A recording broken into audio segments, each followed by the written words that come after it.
જી sir, આપનું નામ ને આજે 10મા ધોરણનું પરિણામ આવ્યું છે, અમે પણ ખાસ ખુશ દેખાય અને વિદ્યાર્થીઓમાં જુસ્સો આપવાનું કરતો. આજે એસએસસી બોર્ડનું રિઝલ્ટ આવ્યું.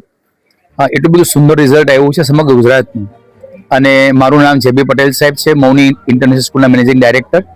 આજે મને એટલા માટે ખુશી છે કે આ શાળાની અંદર 129 વિદ્યાર્થી A1 લાવ્યા છે અને 163 વિદ્યાર્થી A2 લાવ્યા છે.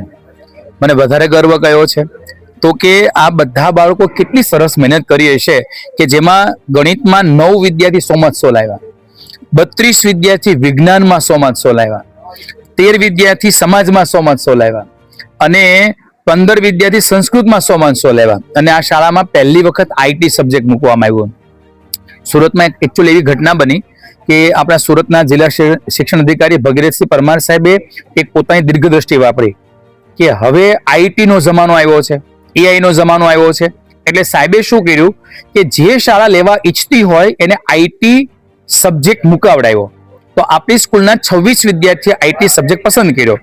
એમાંથી 15 વિદ્યાર્થી A1 ગ્રેડ પ્રાપ્ત કર્યો. એમાંથી એક વિદ્યાર્થી 100 માર્ક લાવ્યો. એના માટે હું ભગીરથસિંહ પરમાર સાહેબને હૃદયથી અભિનંદન આપું છું.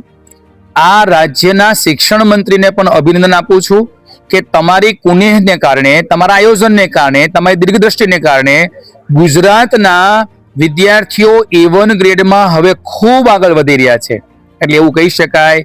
એમાં સુરત એટલે એક વખત કહેવાતું હતું ડાયમંડ સિટી, પછી કહેવાનું સિલ્ક સિટી, હવે કહેવાય રહ્યું છે CA માટેનું હબ, અને હવે કહેવાય કે સમગ્ર ગુજરાતમાં સુરત એટલે શિક્ષણનું હબ.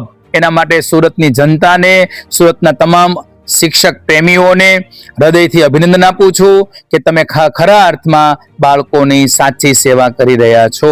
એના માટે તમામ સંચાલકોને, શિક્ષકોને અભિનંદન આપું છું. Thank you very much.